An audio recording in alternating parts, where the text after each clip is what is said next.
All right, for this last section of notes, I'm just going to read through here. I'm not going to do any R, even though there's some R code embedded in the notes here.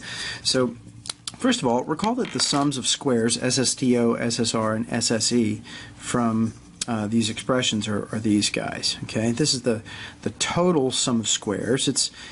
Well, this is sort of it's what appears in the numerator of the variance, right? And a good way to think about this, right, is like this. You know, you have some y variable running this way, and you know, maybe some data values. Okay, something like this, and then maybe here's y bar. Okay, and the whole idea here behind, well, one of the main ideas behind simple linear regression is that maybe there's some other variable that's explaining this variation in this y variable. Okay, and maybe that variable is an x variable. Okay, x. Like this. And so you see now if I let these points take on x, have x coordinates, you know, maybe, you know, it goes something like that. Okay, so now you can see that, you know, as x increases, y increases, and it seems that x is sort of explaining the behavior in y. Okay, and so if you have a model like this, then, you know, this model is sort of explaining, it's getting rid of, it's accounting for, however you want to say it, a lot of that variation in the y variable. Okay, so now we can break down this total sum of squared errors this way into a regression sum of squares. This is you hope this is big, because this will be what your model accounts for, and then a sum of squared the error sum of squares. These are your residuals. These are these squares. Okay, you hope that those are small. If they're small, then SSR is really close to SSTO, and so your model's doing a good job.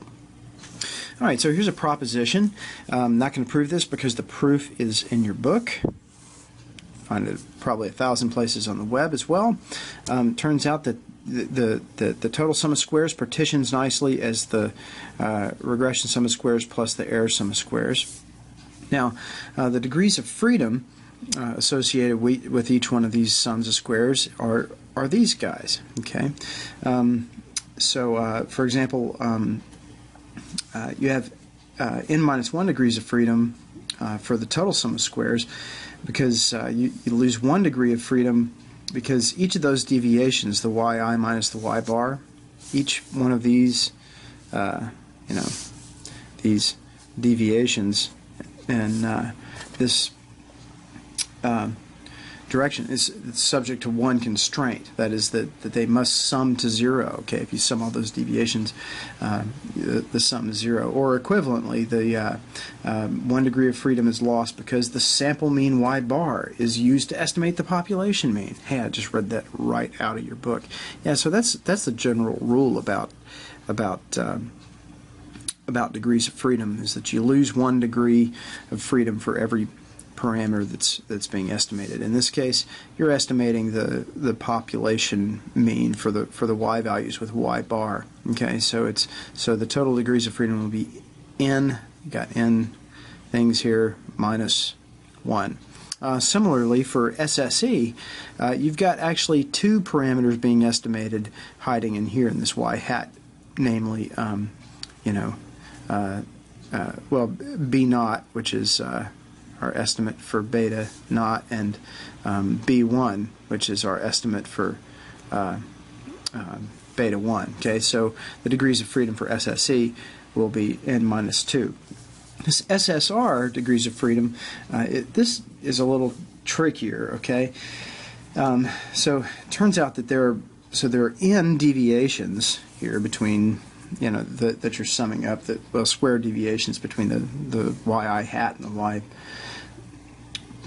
bar, but notice that all of these y hats are calculated from the same regression line, and there are 2 degrees of freedom associated with that regression line, right? Due to the B naught and the B1.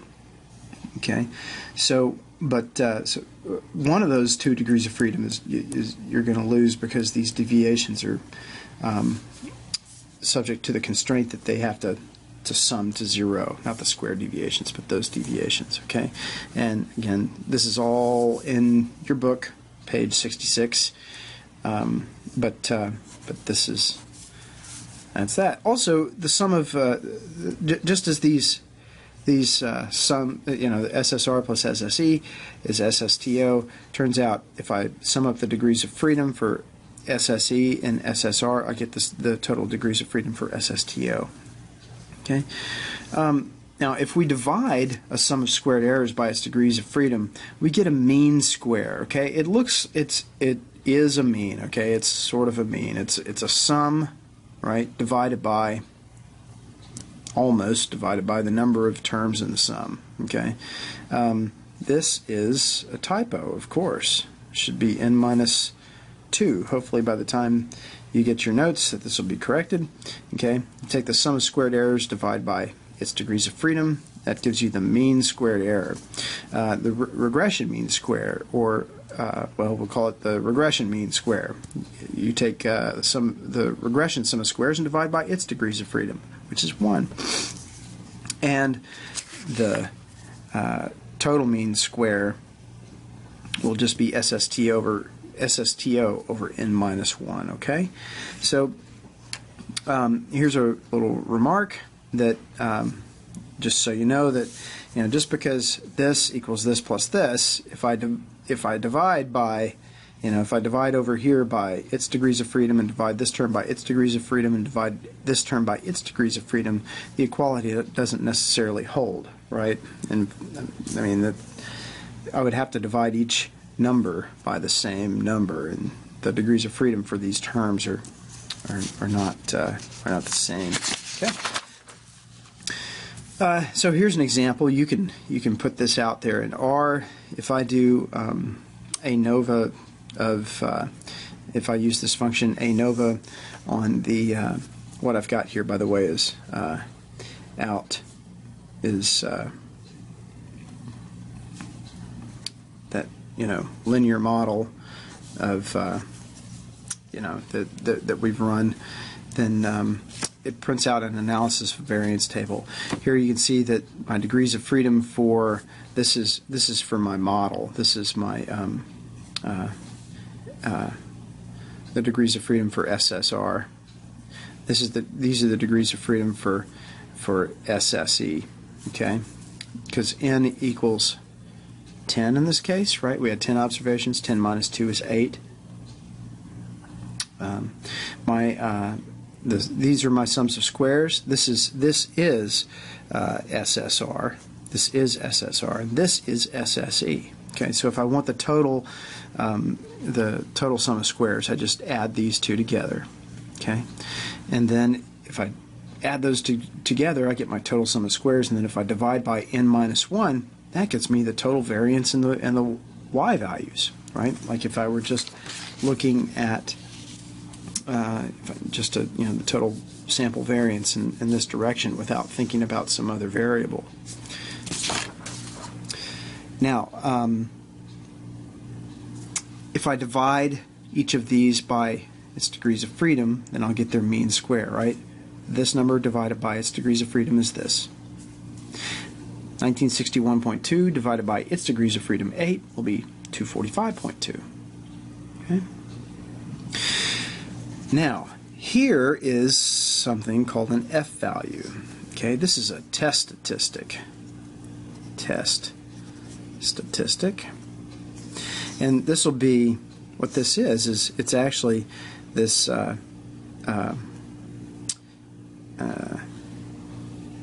it's the MSR over MSE. Okay, if I take this number right here and divide it by this, I'll get 43.914.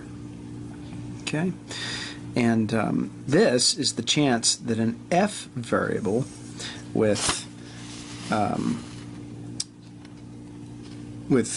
one numerator degree of freedom and 8 denominator degrees of freedom exceeds this mark. Okay, so more on that in just a minute. We'll come back to that output, but let's take a look down here. Oh, and by the way, R prints out some significant codes, so significance codes. Okay, 3 stars I guess means it's really super significant. 2 stars means it's significant at the 0.001 level, and so forth. Okay, this just means it's really, really significant. You can ignore that if you like and just look at the p-value. You can decide what significant means to you. So it turns out that MSE, your mean square error, is an unbiased estimator for the common error variance. Remember, one of the assumptions that we're operating with here is that these residuals will have the variance is the same no matter what value x is. Okay, and so and it turns out that MSR is a biased estimate for the common variance. You can prove these things, so what we mean by that is that on the average, MSE is what it's supposed to be. Okay, it's the population variance. On the average, however, the regression mean square is a little bit more. It's the population variance plus all of this stuff. Note that all of this stuff is positive, right? Okay, or it's not negative anyway. Okay, because all these terms and factors are squares. They're all squared. It turns out, in fact, that this thing is true. That the MSE is unbiased in estimating the population variance, whether or not there is a linear relationship between the predictor and response. So, as we'll study later on, we'll study curvilinear models, okay, where the common error variance is still assumed to be the same, but maybe it's no longer a linear type model. Maybe it's maybe we want to use a polynomial model or something. So that's kind of nice. Also, note that beta 1, if beta 1 equals 0, then this implies that MSR is also unbiased in estimating this, right? If this is 0, then all of this is 0, and the expected value of MSR is sigma squared. So, under the hypothesis that beta 1 equals 0, we would expect that these to be about the same, right? If they are substantially different from each other, then that might sort of indicate that in fact B1 is different from 0. So in fact, yes, we can use this fraction MSR over MSE to judge if this is 0 or not. Okay, so this is our ANOVA F test that we can use to test the hypotheses that H naught is that beta 1 equals 0, and our alternative is that beta 1 is not equal to 0. Okay, so that's exactly what the meaning of all of this stuff is up here. Okay, here we're running the ANOVA F test using these sums of squares, and in fact in this case you see that the p-value is pretty darn small, so that this is indicating that beta 1 is not equal to 0. Okay, and if you look back at the plot, of course, you see that the graph is going down and to the right. Okay, the trend is going down and to the right. And so in fact, yeah, you can carry this out with R. You do summary out, and you'll see the value of the F statistic is 43.91 on 1 numerator degree of freedom and 8 denominator degrees of freedom. And so you can also get the p-value by doing this. This is F for F random variable. It's the probability function for that. What you're getting here is you're taking 1 minus the CDF for an F random variable at this mark, okay, with 1 numerator degree of freedom and 8 denominator degrees of freedom, okay, and you'll see, so maybe that curve looks something like this, the density function anyway. Okay, so what you're essentially doing is you're finding this area out in here. This is your p-value, right? if I didn't have the 1 minus there, then I'd be finding the area to the left. Okay. All right, so this test is equivalent to, I know you can read this, but I'll read it out loud anyway. This test is equivalent to the t-test that we performed earlier. Note that the p-values for the f and t-tests for beta 1 are indeed the same, and the reason for that, and you proved this in a mathematical statistics class, but it turns out that if you square a t random variable with d degrees of freedom, you actually have an f random variable with 1 numerator degree of freedom and d denominator degrees of freedom. The square of a t random variable is an f random variable, okay? So the f test is only appropriate for testing if beta 1 differs from 0. If you want to test whether or not it's different from 5 or different from -2 or something like that, you have to do something else. You need to use a t-test. If your alternative hypothesis is that it's not equal to 0, you can use either a t or an f test. To do a one-sided test, left or right-tailed, you should run a t-test. Okay, but by default, a lot of software programs will automatically include this stuff in the output. Okay, which just means you should know that it means that it's testing for beta 1 not equal to 0. So below is a sort of a general ANOVA table with the sources of variation and the degrees of freedom for each source, and the sums of squares, and then the formulas for the mean sums of for MSR and MSE. They're just the sums of squares divided by their degrees of freedom. Of course, you know, I guess we're missing this one down here. What do we call it? MSTO, and that equals, of course, SSTO over n minus 1, if you like. And then this F statistic may be included over here, and then maybe a P. There might be a P value over here, like we have in our output. One last note, and I'll let you go. Recall from earlier that testing for beta 1 is the same as testing for correlation rho. Okay, if you look back toward the beginning of this section of notes, I mentioned that a little bit. And this makes a lot of sense, right? Because remember how R and B1 are related, right? B1 is equal. You remember that B1 is R times SY over SX, right? So and this number here is always these standard deviations are always non-negative, and so this quotient is non-negative. This is just some number times R. Okay, so B1 has the same signage as R. If R goes this way, then B1 also goes that way. If R goes that way, then B1 also goes that way. And remember that R is the slope of the regression line through the standardized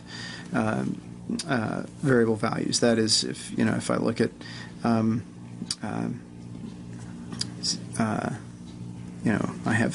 I think you proved in homework something like this, right? Okay. So anyway, it makes sense then that testing for beta 1 is the same as testing for the true correlation rho. Beta 1 is to B1 as rho is to R. So if one of the variables can be identified as the response variable and the other one is the explanatory variable, right? If you're thinking about causality or something like that, then you should think and communicate in terms of testing for beta 1. Okay, that is when you're writing your reports or solutions to homework problems, you should be thinking about going through the motions and talking about beta 1. On the other hand, if you're not thinking about causation and you're just thinking about an association between two variables, maybe it's not clear or it doesn't necessarily make sense to talk about one having an effect on the other, and you're just merely concerned about the correlation between two variables, then you should think and communicate your results in terms of testing for rho, the actual correlation. Okay.